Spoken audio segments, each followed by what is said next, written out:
Normally thinking about a race car and a self-tuning EFI system, they don't go hand in hand. If you race a car like this, you're generally running a carburetor or you're running a full tilt EFI system where you paid somebody maybe $1,000 bucks, maybe $1,200 bucks to come in and tune it, or you spent the time and effort trying to learn how to get it tuned yourself.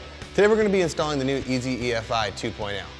You can easily convert a carbureted engine to a fuel injected engine in about a weekend. Now it has a bunch of really cool features that you're going to have to see to believe. It's got a color touchscreen that is extremely easy to set up. This new system can support up to about 1,200 horsepower. In order to be able to do that, it actually uses 8 fuel injectors, which really increases the drivability of the vehicle, as well as the ability to support the increased horsepower. Another cool feature about this kit is it can actually control ignition timing as well. It offers a cool plug-and-play feature that'll plug right into your fast distributor. Now the original EZ-EFI is still the way to go if you want to do a street system or something where you're not supporting a ton of horsepower. But if you need to step up to a more powerful system, something that can handle 1,200 horsepower, something that's good for race duty, this is really the way to go, and it makes things super easy.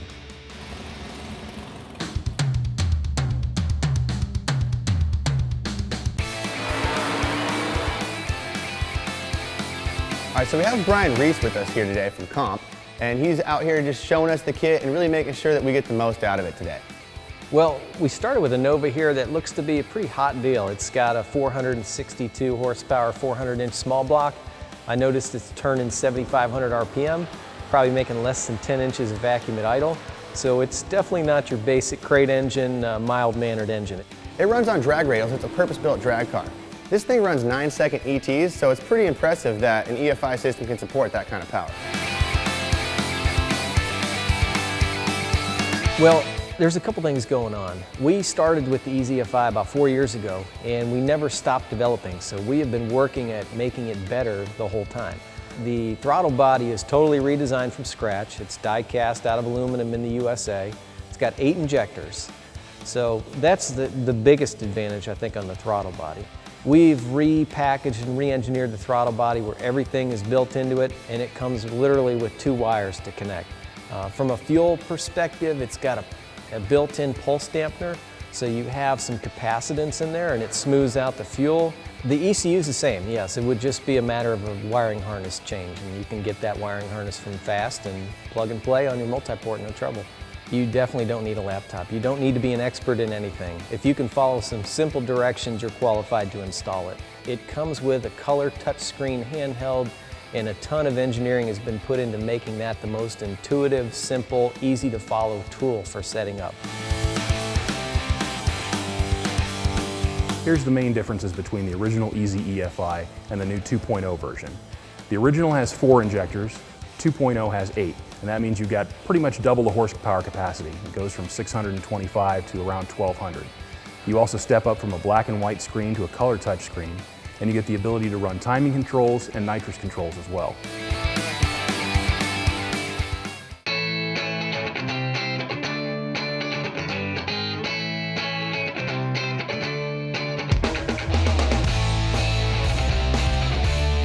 There's really not much to do. The bolting on of mechanical parts is extremely easy. You can unbolt the car, bolt on the new Fast system. I would recommend Fast Easy Linkage Kit. It's made to work with the throttle body, works with all the cables out there.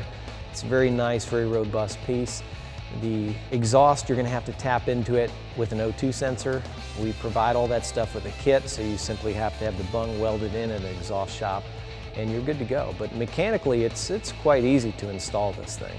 There's not really a whole lot of fooling around that goes into installation. It's going to take probably less than a day, and the wiring is really minimal on this. A lot of people hear EFI and they think there's going to be a big tangle of wires and a huge harness to work with, but it's really not the case with this.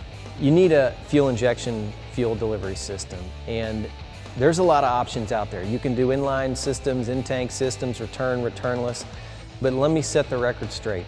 The best way to do this is to put an in-tank pump in, period.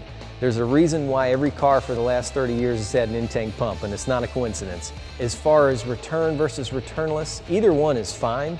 The return style is probably the best way to do it because you get the fuel looping back to the tank and it cools everything off. So that would be the best recommendation.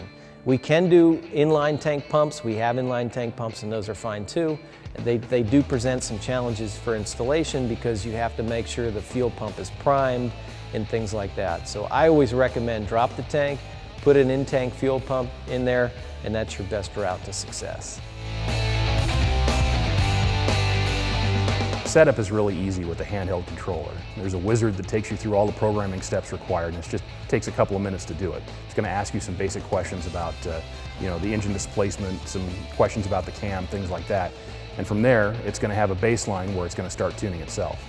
Now, you only need to enter a few basic specifications to get running, but once you're going, you can use the same handheld controller to do things like change your air-fuel target and other more advanced tuning options.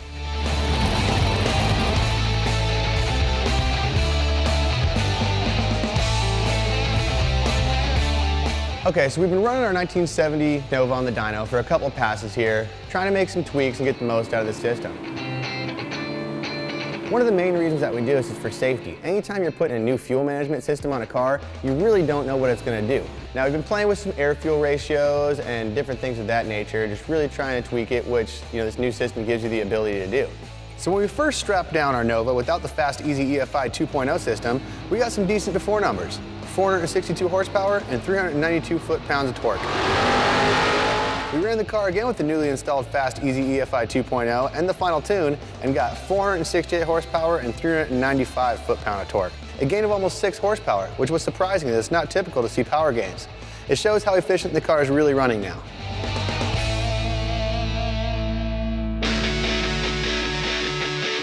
Okay, so we got our EZ-EFI 2.0 installed in our 1970 Nova project car, but the real test of this system is going to be getting it out on the street and getting to the track and see what it can really do.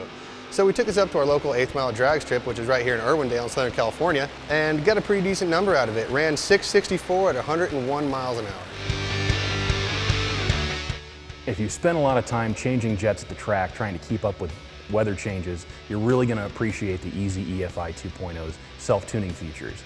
That's going to be a thing of the past for you. It'll handle a 1,200 horsepower race car. It's really going to make your life a lot simpler. Not to mention you're going to get better drivability, better transitional throttle response. It's just a win all the way around.